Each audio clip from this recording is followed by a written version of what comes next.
Nah, pemilu Israel tinggal 3 bulan lagi. Dan karena ketidakpastian seputar perang atau tidak dengan Iran, Israel mengambil tindakan pencegahan yang tepat dan bersiap untuk hari pemilu yang bisa saja berlangsung di bawah serangan misil. Seperti yang pertama kali dilaporkan di saluran I24 News, berbahasa Ibrani kami, Komite Pemilihan Pusat sedang menyusun aturan darurat untuk menghentikan pemungutan suara saat sirene roket berbunyi, merekam penutupan, dan menyegel surat suara serta materi pemungutan suara sampai pemungutan suara dapat dilanjutkan dengan aman. Prosedur serupa juga sedang dipersiapkan untuk penghitungan suara yang terhenti, semuanya demi menjaga integritas hasil pemilu.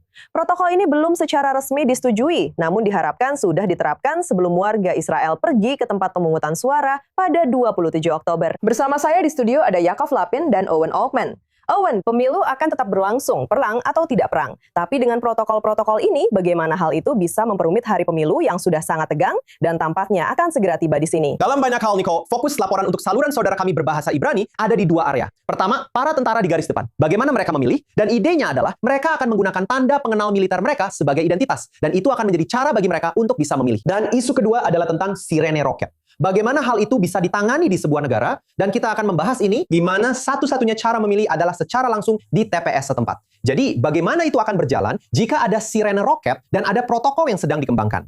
Fokusnya, Nicole, juga karena seperti yang mereka lihat di layar kami, pemilu Israel sangat manual. Ini tentang memasukkan selembar kertas ke dalam amplop dan amplop ke dalam kotak. Hampir seperti pemilihan OSIS, jika kamu ingat dari masa kecil kita. Dan orang-orang benar-benar harus menjaga suara agar tidak bisa diutak-atik. Sementara semua orang berlari ke tempat pelindungan. Protokolnya sedang dikembangkan. Ngomong-ngomong, kita juga harus mengatakan, Niko, di satu sisi, kita belum pernah mengadakan pemilu Knesset sejak 7 Oktober. Tapi, kita sudah mengadakan pemilu tingkat kota di sini dalam beberapa bulan setelah 7 Oktober. Jadi, ada beberapa presiden tentang bagaimana menangani situasi seperti ini. Dan sangat manual. Kamu menyebutkan semua orang harus hadir secara langsung. Sebagai orang Amerika, tidak bisa memilih saat berada di luar negeri. Orang-orang terbang kembali ke negara ini untuk pemilu ini, apalagi di bawah ancaman serangan misil.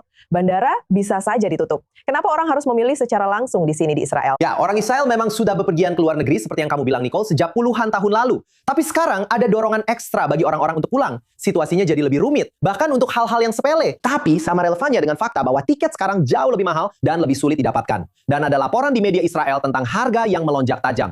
Tapi Nicole, kamu benar, dengan sangat sedikit pengecualian. Diplomat, mereka yang sedang bertugas untuk negara atau lembaga terkait di luar negeri, seperti Jewish Agency. Jika kamu tinggal di komunitas Yahudi di luar negeri, para utusan itu bisa memilih dari tempat mereka bertugas. Tapi secara umum, warga Israel harus memilih secara langsung di TPS pada hari pemilihan. Dan di sini, Israel termasuk minoritas. Sebuah studi oleh Pew Research Center pada tahun 2020, jadi relatif baru-baru ini, menemukan bahwa 151 negara memiliki semacam sistem untuk pemungutan suara dari luar negeri, dan hanya 56 atau 55 negara yang tidak memilikinya. Jadi jumlah negara yang mengatakan tidak ada pemungutan suara dari luar negeri, Israel mungkin secara teknis tidak termasuk dalam kelompok itu karena ada beberapa pengecualian. Tetap saja itu adalah minoritas. Dan tren di dunia demokratis adalah untuk meliberalisasi. Kanada, Selandia Baru, dan yang terbaru Inggris, semuanya telah melonggarkan aturan mereka untuk pemilih di luar negeri. Dan bahkan negara-negara yang memiliki pembatasan, mereka memberikan waktu yang lama bagi orang-orang yang tinggal di luar negeri. Seperti di Jerman, 25 tahun tinggal di luar negeri sampai Anda kehilangan hak suara.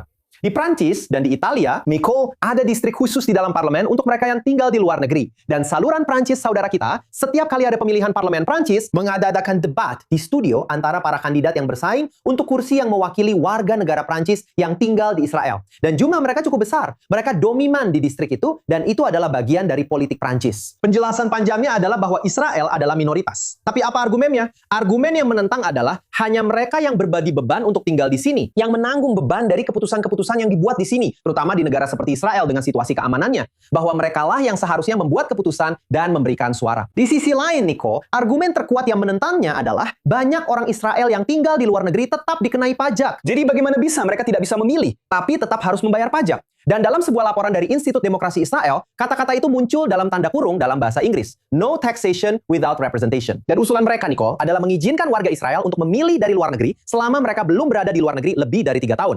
Itu masih akan lebih ketat dibandingkan sebagian besar negara lain. Tetapi setidaknya memberikan sedikit kelonggaran bagi warga Israel di luar negeri untuk memilih.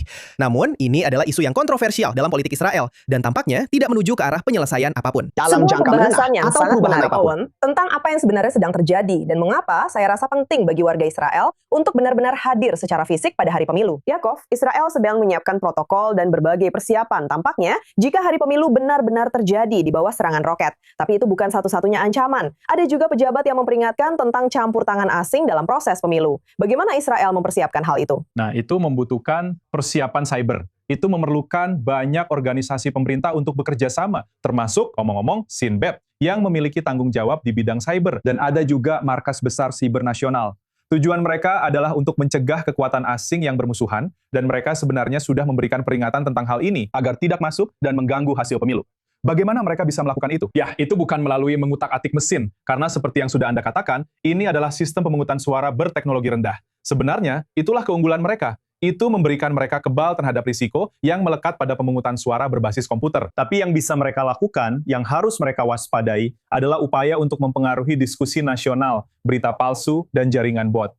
Ini bukan ancaman baru, hanya saja sekarang semakin canggih. Dan Anda tahu, ada upaya terus-menerus dari kekuatan asing untuk meracuni dialog nasional di sini, meningkatkan polarisasi, membuat orang Israel kehilangan kepercayaan pada institusi demokrasi mereka. Mereka juga melakukan ini di Amerika Serikat. Bukan hanya di sini, tapi di sini taruhannya sangat-sangat tinggi. Jadi akan ada upaya yang sungguh-sungguh untuk menjaga agar kekuatan destruktif itu tetap di luar. Saya pikir mereka harus diungkap identitasnya, dipermalukan, dan perbuatannya dibongkar, karena mencegah saja tidak cukup. Negara-negara ini harus dibongkar atas upaya keji mereka.